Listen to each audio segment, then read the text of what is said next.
உள்ளதனதுள்ள உணர்வுள்ளது உள்ள பொருள் உள்ளலற உள்ளத்தே உள்ளதான் உள்ளமெனும் உள்ள பொருள் உள்ளலவன் உள்ளத்தே உள்ளபடி உள்ளதே உள்ளலுணர்வாயே உள்ளே மரண பயமிக்குளவம் மக்களரணாக மரண பவமில்லா மகேஷன் சரணமே சார்வர்த்தம் சார்வொடு தான் சாவுற்றார் சாவெண்ணம் சார்வரோ சாவாதவர் நித்த. Namo Ramana. With Bhagavan's immense grace, we are commencing the second Mangala Shloka to this work, Ulladu Narpadu. As we had seen in the introductory discussions, this verse was part of the body of 40 verses, and it was at the instance of Ganapati Muni, to whom the Ulladu Narpadu was given to go through, and Ganapati Munigal had suggested that this verse, which included the word Maheshan, can be kept as one of the invocatory verses, as the Saguna Upasana or the worship of Saguna Brahman is also necessary in the invocatory verses. And it is said by the commentators that both Bhagavan and Muruganar, they acquiesced, they agreed, because Atma Vicharam and Atma Samarpanam are one and the same. The enquiry into the self, which leads to the erasing or destruction or transcending of the self, is the very same as the offering of the ego self to the Paramatman in the form of surrender. So they felt that since self-enquiry and self-surrender were one and the same, and in fact in practice one will find that self-enquiry is nothing but practice of self-surrender, practice of surrender of the ego. As these were the same, the enquiry into the self and surrender of the self led to the one and the same Atman. They agreed to shift this to the invocatory section, and the verse number 31 now, that is தன்னை அழித்து எழுந்த தன்மயானந்தருக்கு என்னை உளதொன்றியற்றுதற்கு, that verse was made or created by Bhagavan and included so that the body will remain as 40 verses, which we saw that Muruganar had intended, just like in the times of old. In Tamil literature, we used to have these kind of 40 verses, Inna Narpadu, Iniyavai Narpadu, Kalavu Narpadu, like that. In that same way, he had wanted a set of 40 verses that would cover Bhagavan's teachings on the Ulla Porul. So this work was entitled Ulladu Narpadu. And in the course of our coming to an end of the first invocatory verse, we had seen that the Bhava Roga, the Samsara, the disease of birth and death, which was very aptly covered by the Gita verse, Jatasya hi Dhruvor Mrityu Dhruvor Janmam Mritasya cha. That is, that disease which is without any parihara is that whatever is born is bound to die. And the second, a little bit to be worked on problem is that whatever dies is bound to be reborn, says the Gita Acharya. And we see how that works, that which is born will die in the course of the gradual removal of life from it, is what we all understand. But we are not so sure about the other part, that Dhruvor Janmam Mritasya cha. So something that has died without working out its attachment to that which dies, to that which is mortal, is bound to be born again. There is this joke that we used to share in RMCL, that there was this lady who was singing, and she was feeling that she was singing very well.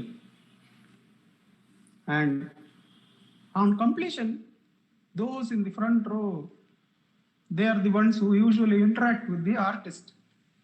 So they say encore, encore, and she very happily obliges by singing again.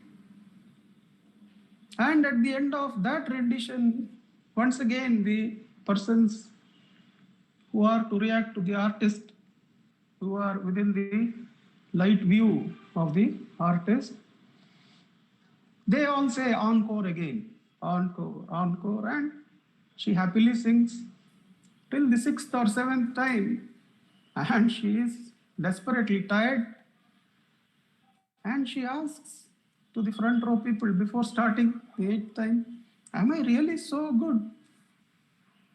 Am I really sounding so nice? Then one of them says, it is our practice to make the artist sing again till they sing that song properly. So that seems to be the Dhruvor Janmam Mritasya cha. When we don't understand this, the attachment to the mortal elements, and go into the temporary phase of death, then there is encore again. There is Dhruvor Janmam. Once again, we have to take birth. We would have seen it in a smaller way within this lifespan itself, that the same game we have to play till we understand it, till we understand that completely and what that game means to us.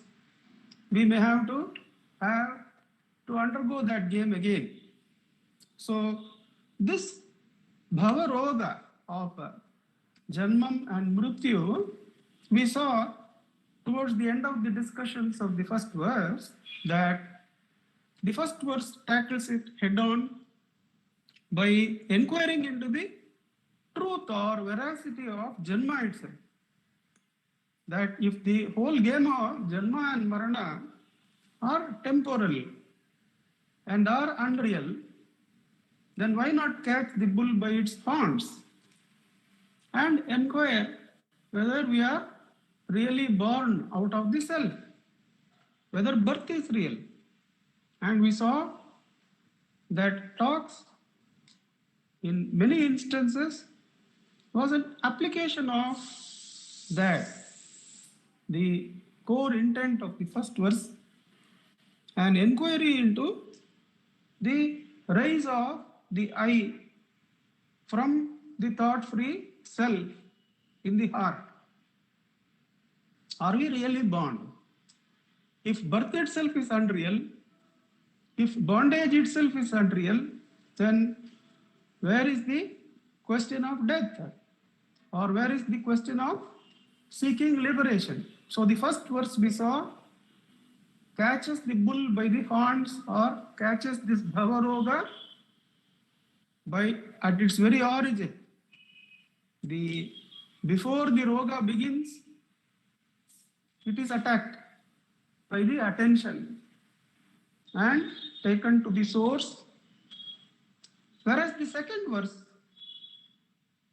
the Marana Bhaya Mikulavam Makalaranaha, deals, if we may so say so, with the other aspect of what is this death and why are we afraid of death and what is this real fear of death.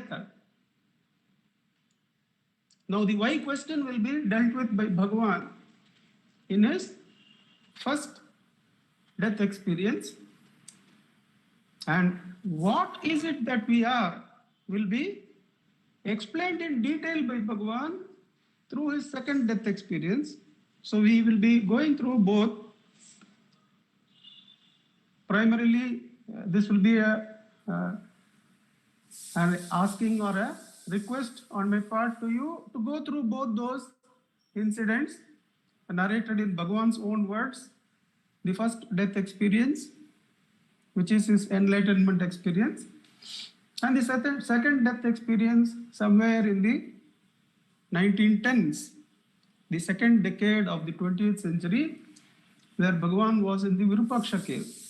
And that incident takes place in the Tortoise Rock. So these two incidents primarily will be what we'll be looking into for support, for discussion on this verse. This verse deals with the second aspect of the Bhavaroga, and Bhavaroga Bishagvara is Bhagavan.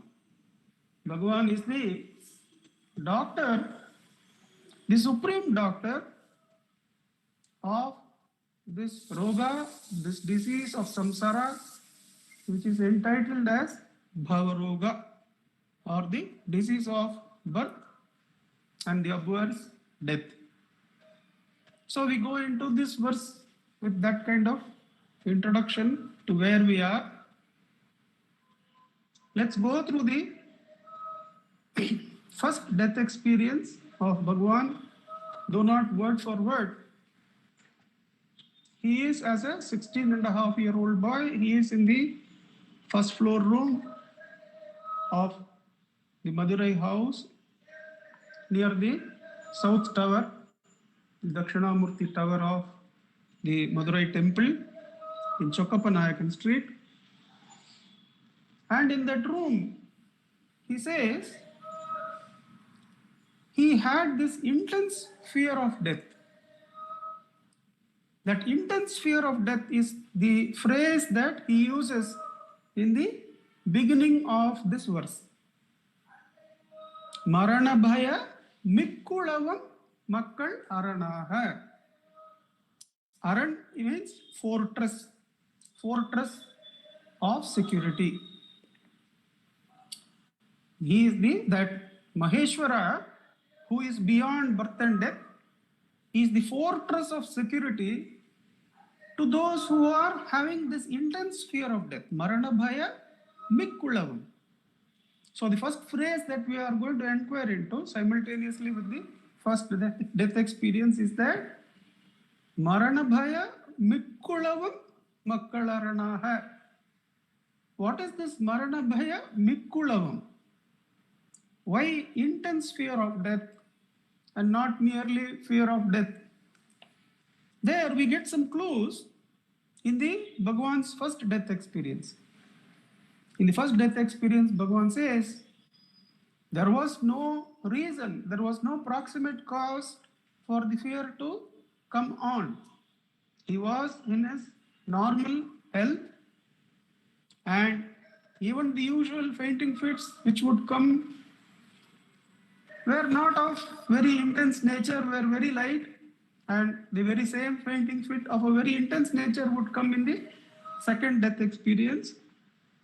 And there was no proximate illness to attribute to this cause of, so it was a causeless, intense fear of death. And then he gives the clue that when that fear came, it drove his mind deep inwards. And he did not feel like consulting any elders or doctors to solve this fear of death. Therein lies the intense fear. We can easily understand that when we are the normal average people, we get the fear of death, some fear of seeing somebody having cancer in a movie, a young child having cancer in a movie, and some lump somewhere in our body. Immediately the thought goes, which institute will be the best to run the preliminary checks? Who else has had such problems, so that we can consult and ask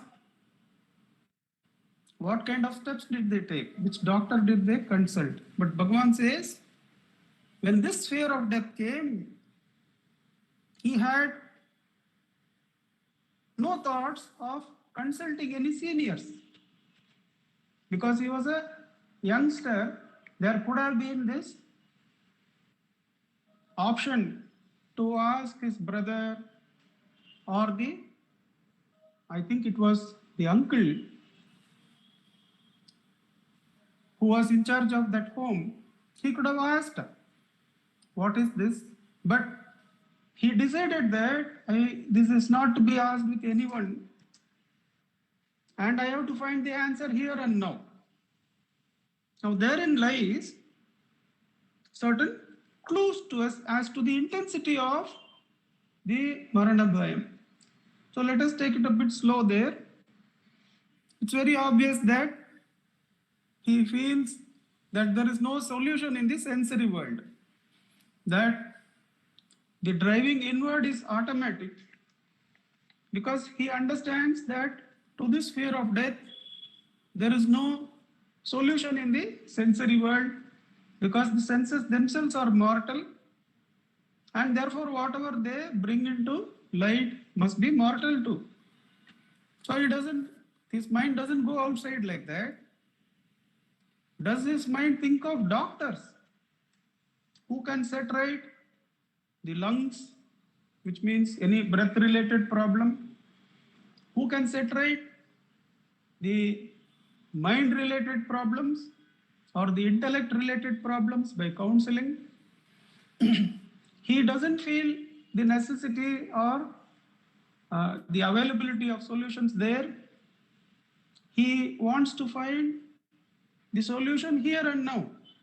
That means he doesn't even want to postpone the finding of the solution to this fear of death, because time itself is understood to be mortal, to be made of discrete elements added together, which have beginning and end. Therefore, that is the intensity of death that Bhagavan had. And Bhagavan is saying that those who have that kind of death fear, when they surrender, what happens is what he will be describing in the second and third verse. It is common knowledge to most of us that those who offer their body in sacrifice to a country or to a cause for family or state, they are offered by those who are commanders that they will be going to a soldier's heaven. Now, we can understand that a bit, having gone into dhyana, that kind of sacrifice of the sensory body may leave the ego with a good feeling. Thus, yes, I am a good person, intensely good person, who has sacrificed his physical body for the nation's cause. That is probably the reason why they offer the soldier's heaven. And one can identify with that in dhyana, the ethicality of it and the feel good of it, that the heaven is brought here itself. The soldier's heaven is here because the gun in front does not cause fear of death of the body. But is that intense fear is a question that remains to be asked, because the other koshas, the breath, the mind, the intellect, and basically the ego have not been addressed there. And in Bhagavan's death experience, we find that all the three, that is the mind and intellect, clubbed as one. All the three, the physical body is stilled, the breath is stilled, and all thoughts are stilled, so that not even the I thought is made to rise. Then he inquires. Now the physical body is still. He feels that in rigor mortis, what will happen? We will not be able to use the body in any way. Now I have stiffened the body. Now I have held the breath. Now I have stilled the thought. After this, I have been stilled. Am I dead? He says, no. That the existence cannot be touched by any of these presence or being absent. And in one go, he had reached the deathless spirit. The aham iti sakshat atma rupena bhati.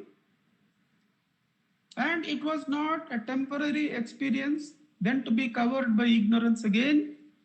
He says that the ego was destroyed once and for all. And he was living in the spirit of Atman, the deathless spirit. And even when the mortal parts like the body, the brain, the hands were involved in work, the identity with the deathless spirit, the spurana I, never went away. He says, like the Shruti note in a song, in a musical piece, where the other instruments and the vocalist may come and go, but the Shruti remains the same, unchanging. Similarly, the attention was now focused naturally on the ever-present source, the Atman, and that Spurana was continuing even when the mortal elements were in action, that could not be touched by any of this. And he was in Sahaja Samadhi, he says. So that gives us a bit of a clue as to how the inquiry into this, the mortality of things, the appearance and disappearance of things should be intense, so that the ego is completely offered in one go. Marana bhaya mikkulavam makkalaranaha marana bhavamilla maheshan. So there is an existence beyond this field of jatasya hi dhruvor mrityu dhruvor janmam mritasya cha. There is this Maheshwara, and Sadhuvam Swamigal takes this route of directly going to the Atman. Who is the Maheshwara? He says, Maheshwara is nothing other than the I present within each one as the infinite consciousness which is ever aware of itself. And he quotes Bhagavan to show that Bhagavan himself means that only when he refers to the Guru or the Maheshwara. He quotes, Sadhuvam Swamigal quotes Bhagavan by saying that the surrender to the feet of the Guru only means the holding of the ever-present I within, because the feet of the Guru are present within you as the I. To hold that is to surrender to the feet of Maheshwara or the Guru. That is quoted, and Sadhuvam Swamigal directly says that Atma Samarpanam meant in this verse is the same as Atma Vicharam meant in the first verse.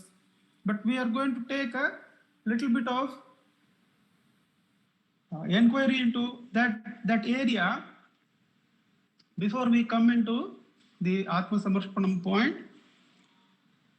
The first verse, as we saw, is Marana Bhaya Mikkulavam Makkal Aranaha. Aran means fortress of security. Marana Bhavamilla Maheshan. There is this being who is beyond birth and death. And Bhagavan gives us Sadhvam Swami's clue in another way in Ashtakam, which we have seen many times. Who is Arunachala? Arunachala is the existence consciousness, or he is the real awareness. The real awareness means that awareness is ever present.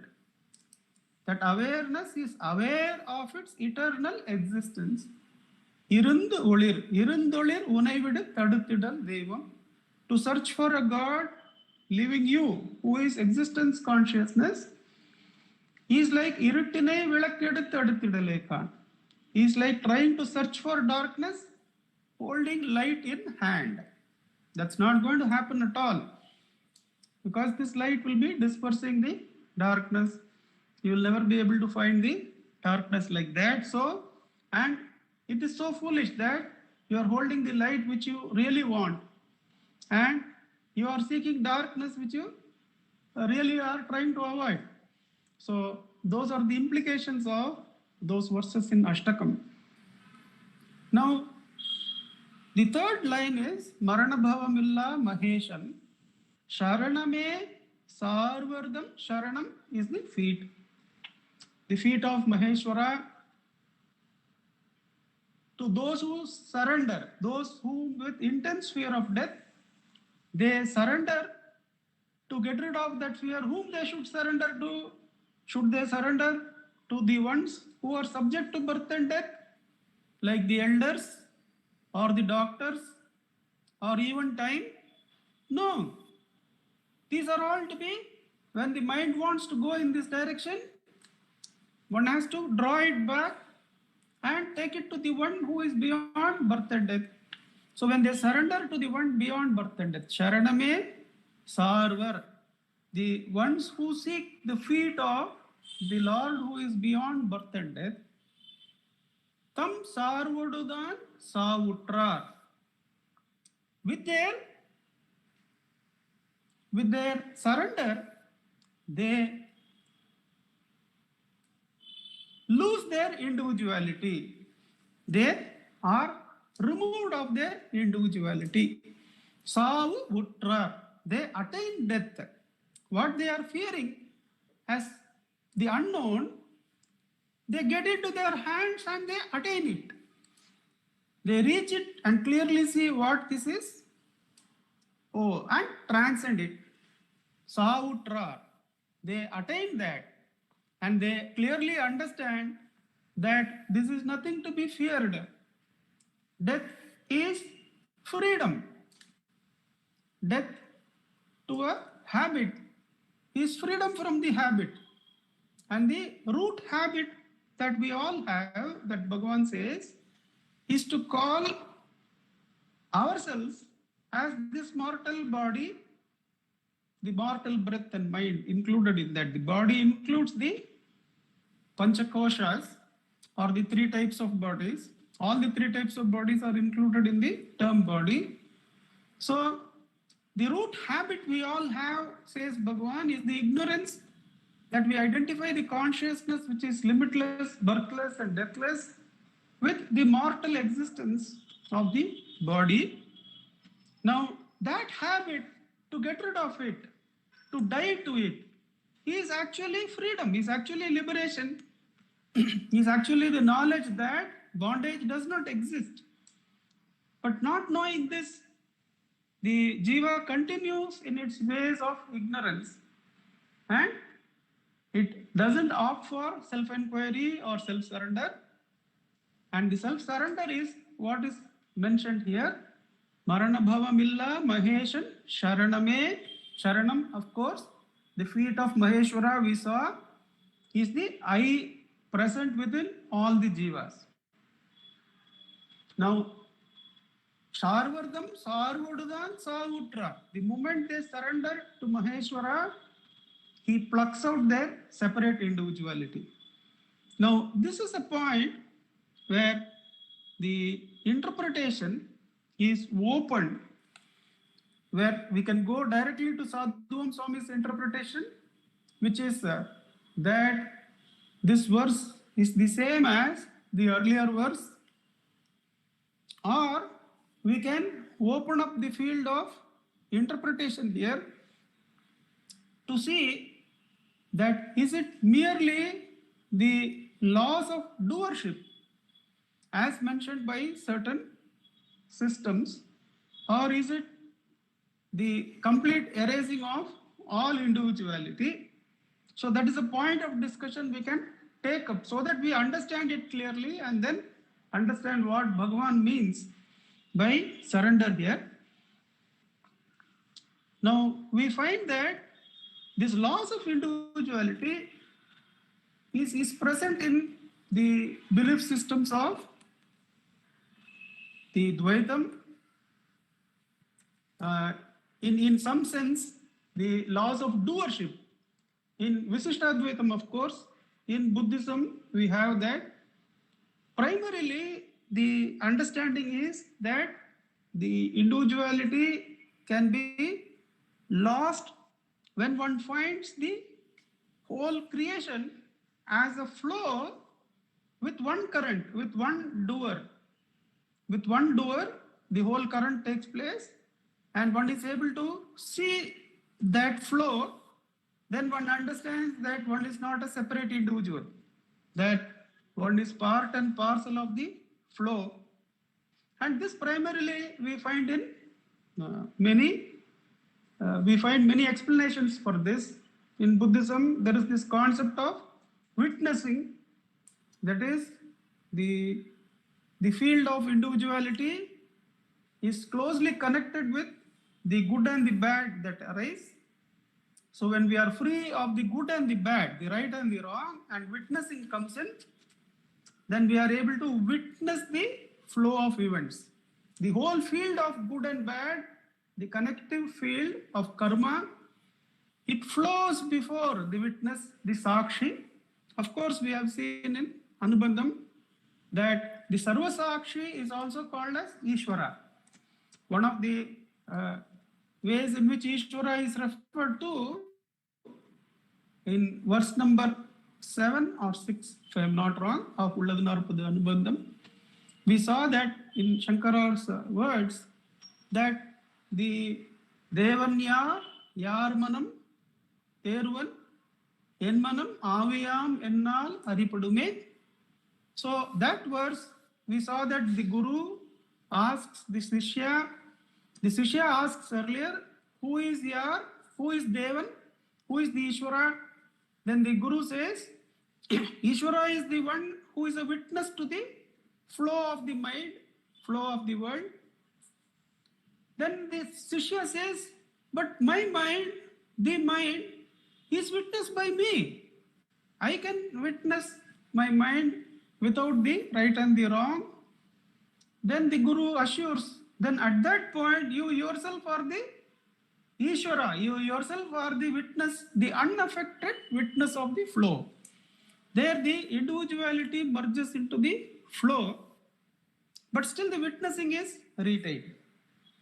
And we also found in our discussions of the Anubandham and also the Ulladu Narpadu earlier that there is this scientist concept of everything is connected. That everything from beginning of creation to the present moment, and obviously extending it, that in future also everything is connected. We saw the scientist, it was Tom Chi, who explains that inside each one of us there is this iron molecule in the blood. The molecule contains 4 iron atoms. Amoeba molecule it is. Now to form that iron, in the beginning of creation, there was only gases of helium and hydrogen of very low atomic number, atomic weight, 1 and 2.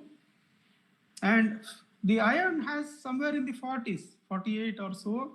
For such heavy atoms to be formed, he says, the formation takes billions of years. When the universe is created, For an iron atom to be formed, the stars primarily containing of gases, they have to die. And they have to, when they die, they get burst and the things are scattered and they have to be reassembled. That whole process of is exchange of galaxies that happens over billions of years. Now that process of billions of years is what has created this iron, which is now flowing in the heart, the physical heart, not the spiritual heart of each one of us. So that means each one of us, each atom that is there in the body is made of star material, whether a lower atomic number or higher atomic number. All the atoms have been created by this process of the dance of the stars over billions of years. So that is what the body is. The body is made of the star material. It says we are connected to the, from the Big Bang to all the matters that are there, if we consider ourselves to be the body also. Then he says the oxygen that we breathe could not have been here if we had appeared, humans had appeared 2 billion, 3 billion years ago. Because for the first 2.5, 3 billion years, there was no oxygen on Earth. Yes, there was only 0.5% of oxygen to the current level. I think it's about 19% or so or more. Now he says there was a small bacteria which could survive in that level, and that bacteria, the cyanobacteria, for 2 billion years, though each bacteria lived only for 15 days, it breathed in carbon dioxide and breathed out oxygen using the energy of the sun. And this it has done for 2 billion years, though each of the cyanobacteria doesn't know its purpose.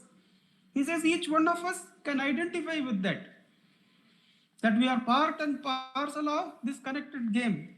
And those cyanobacteria are present in the chlorophyll, in the green leaves of the tree, which we would have eaten today. And when those trees breathe in carbon dioxide and leave out oxygen, we are connected with that because what it exhales is our in-breath. And he brings on that connection in many ways. Then he takes up the connection of mind, takes up the study of piano.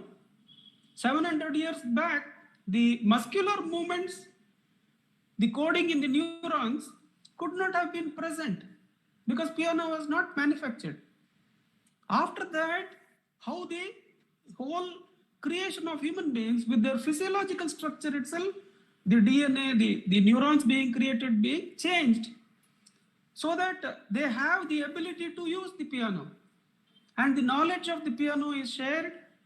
So he says we are all connected in the subconscious. There is much more to that talk, but the idea is that everything is connected from the beginning to the now.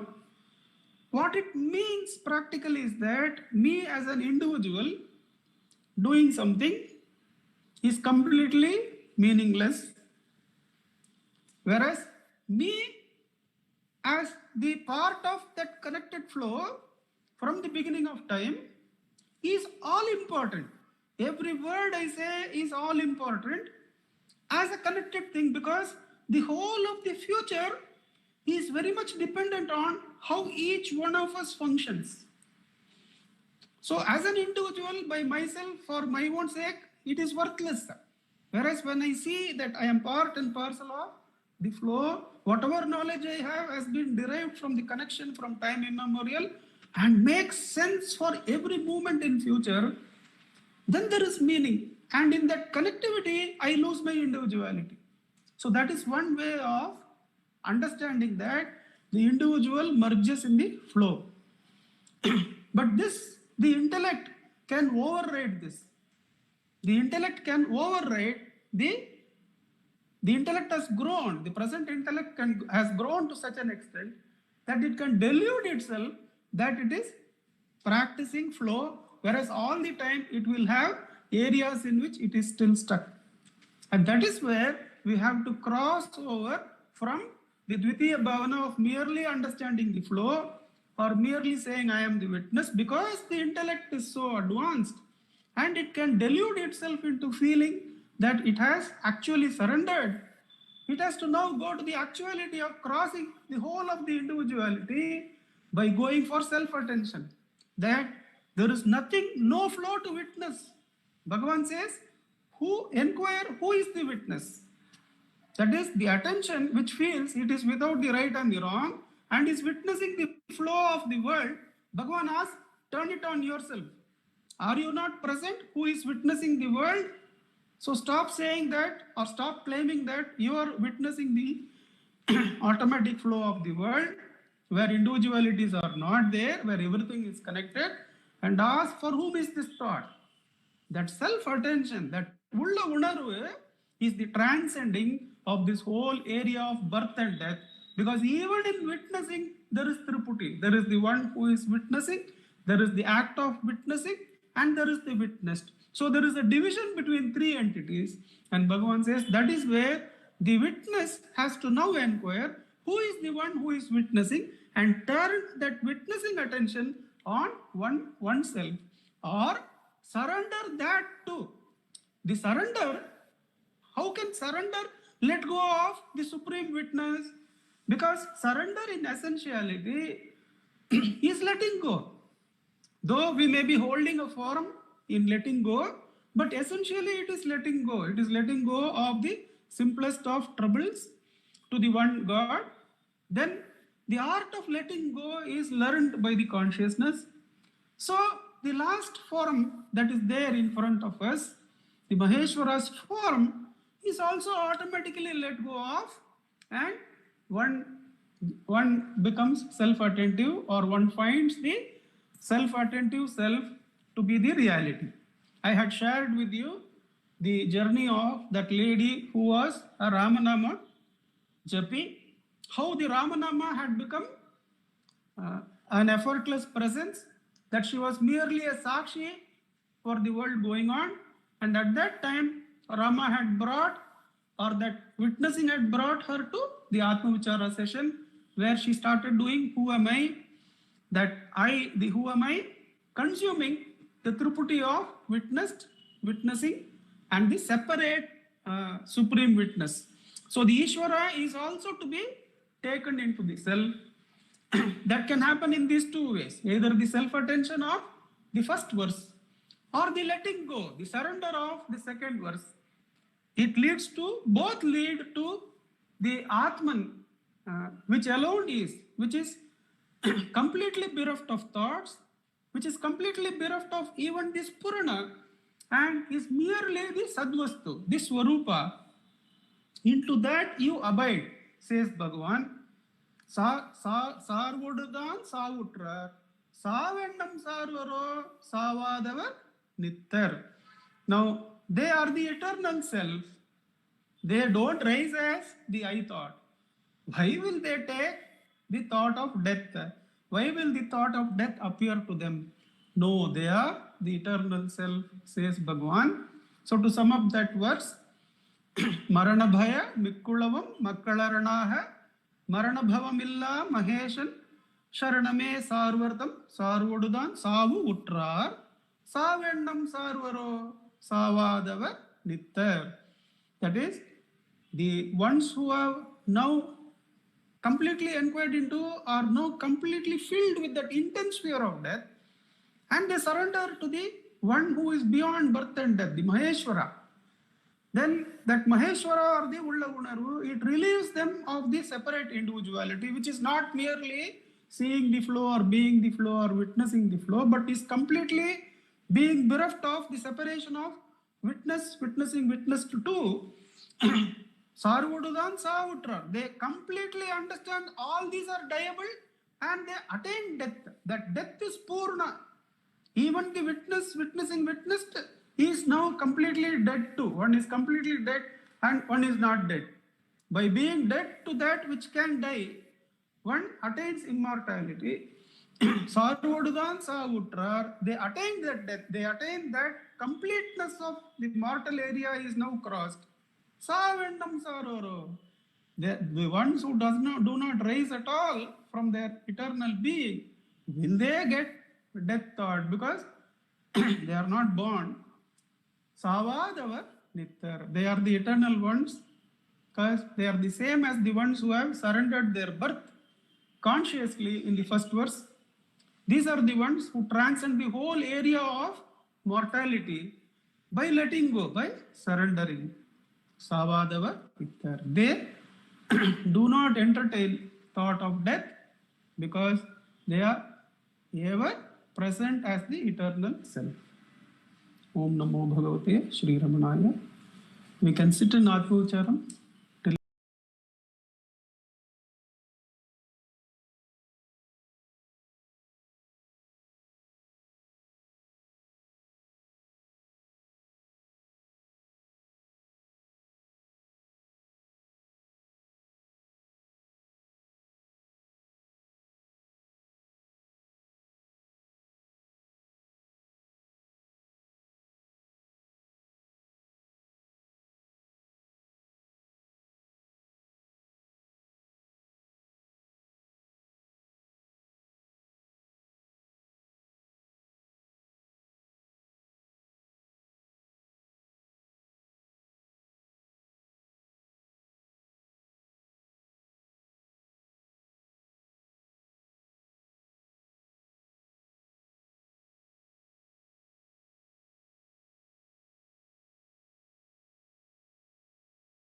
Namo Ramana. Namo Ramanaka. Namo Ramana. Prostrations to Ramana, shining as a self in all beings. With the immense grace of the self manifest as Ramana, we are meditating on the verses of Ulladu Narpadu, and we have been blessed to have a session of practice of self-inquiry as well. And as Nanda Kumarji pointed out to us, what was given as a conscious process in the first verse is given as something which the journey may not be conscious, but the same journey of the dissolution of the I thought in the source has to happen, which is described as surrender to Ishvara. We ourselves are conscious or aware of moments of surrender, the times when we are unable to do anything. In fact, Bhagavan says in Ramana Gita that when any extreme emotion is experienced, it may be extreme sorrow, extreme joy, extreme anger, even at that point, the mind merges into the self, but it is an unconscious merger. So it's an extreme experience. When we feel we are absolutely helpless, and at that point of time, the mind becomes still. The mind becomes still. Where does it go to? It has surrendered to the Supreme, who is none other than the Self. So when the mind becomes absolutely still, there is abidance in the Self. This is what Bhagavan points out to us.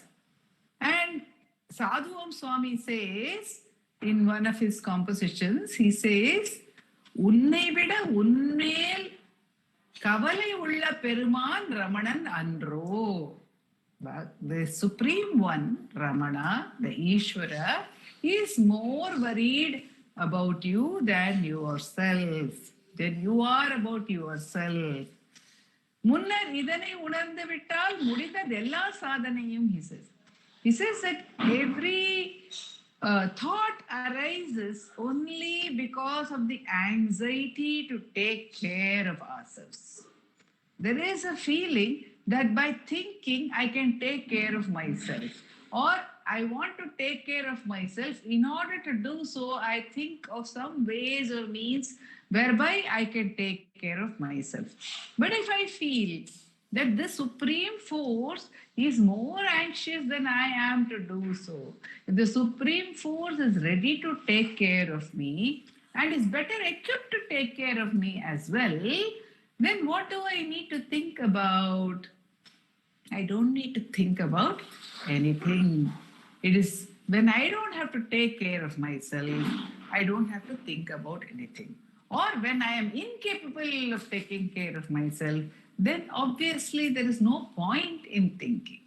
So when one is either assured of the care of the Supreme, whereby one is able to surrender and say, yes, you are taking care of me, therefore I need not think of anything, then that leads to the silence.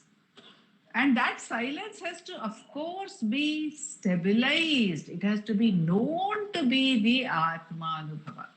So if the silence is temporary, again the identity rises. For in whichever practice a temporary silence is attained, it will lead to the recurrence of the identity, which is what Nanda Kumarji said in the beginning, Jatasya hi dhruvo mrityuhu, dhruvam janma mritasya cha. So if one is born, one dies, and if one dies, one is born. If the mind subsides temporarily, it will rise again. And if it rises, it may subside. It subsides in any case in sleep. But consciously also it may subside.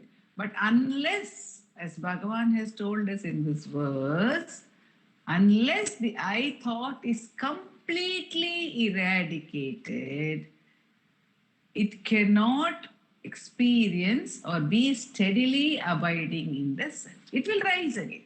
It has to be completely eradicated. So what is Bhagavan told us in the first verse of Ulladu Narpadu? He said, just be. The way to meditate on it is to just be. Now, what prevents us from just being?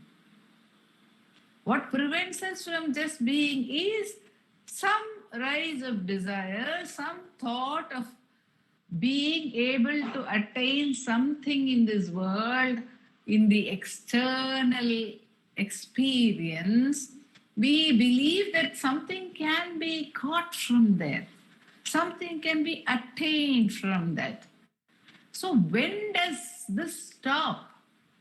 When does this illusion of being able to attain something in the external world come to an end?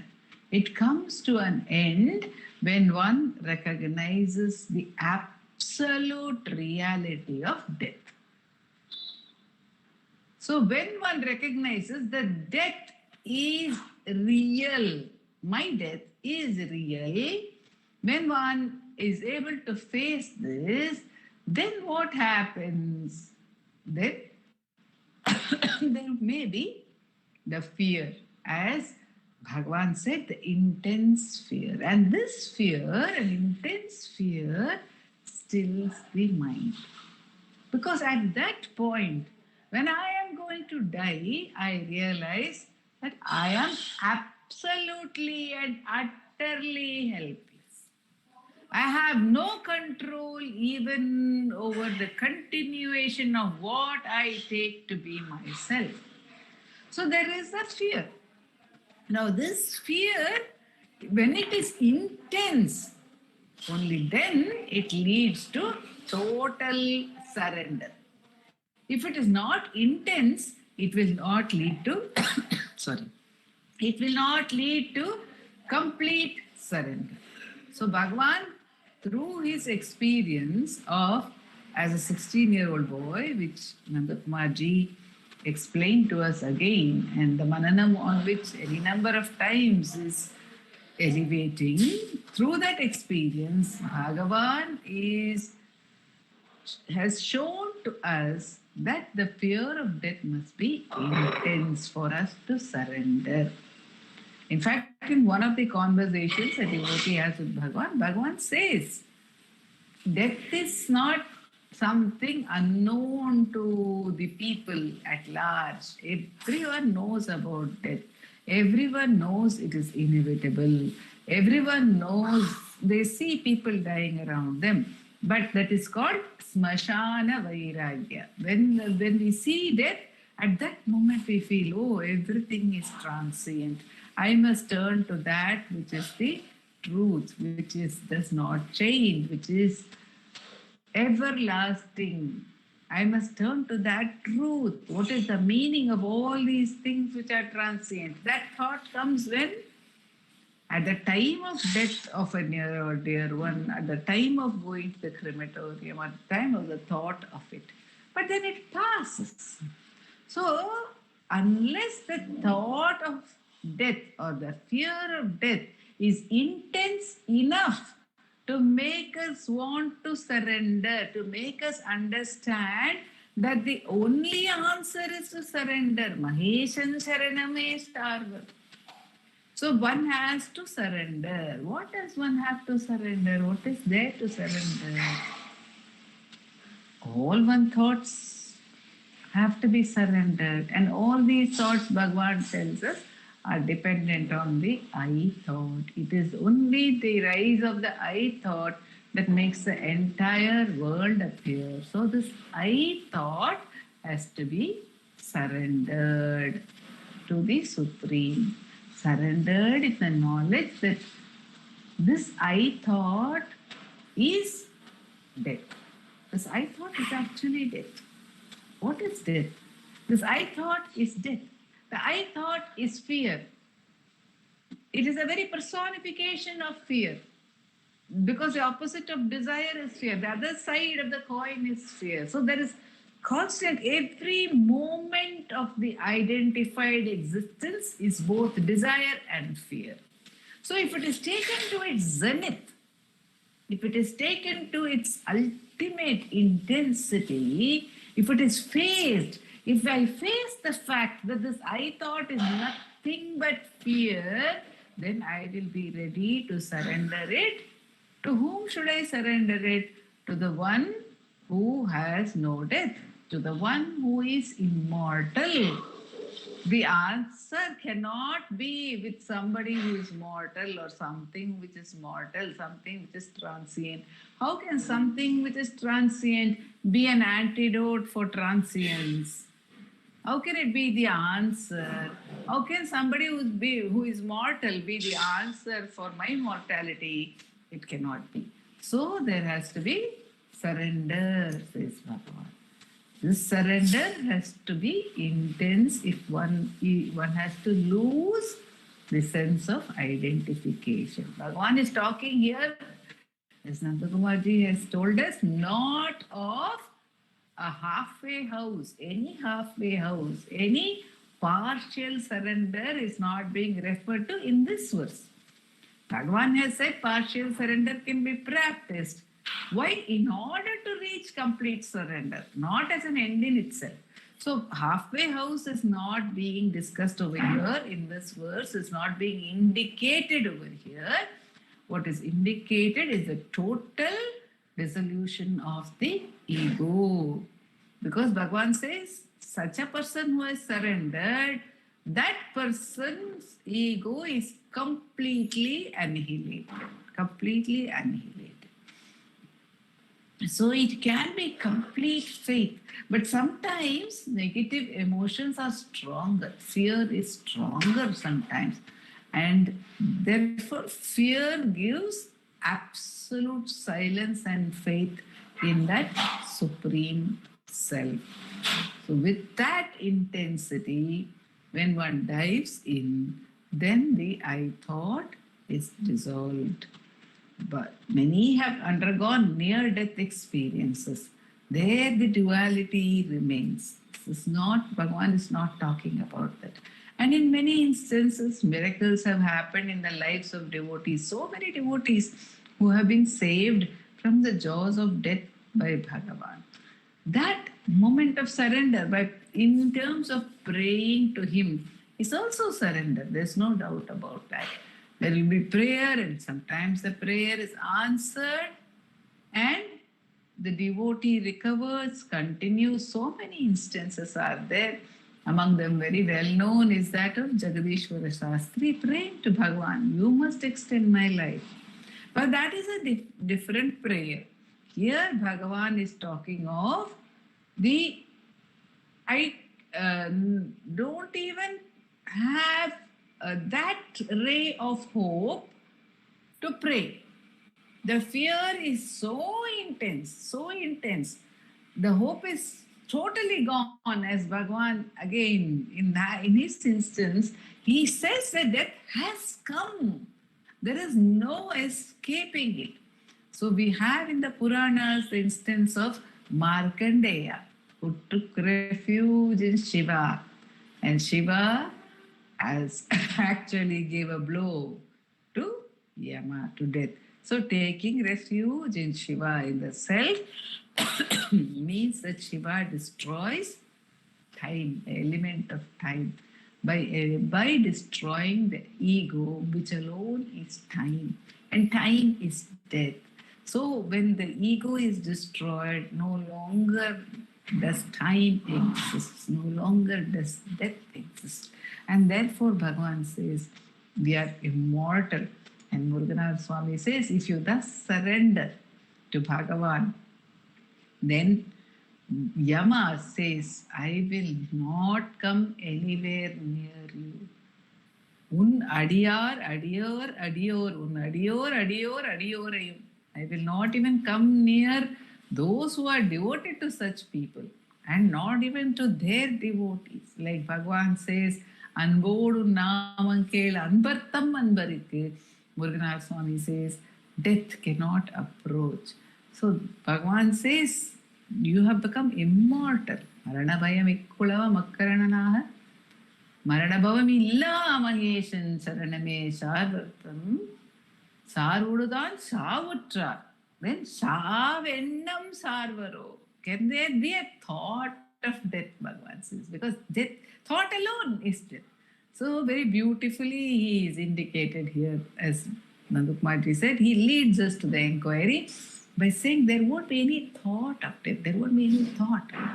No thought of death, no thought of life, no thought at all. Because the ego would have subsided.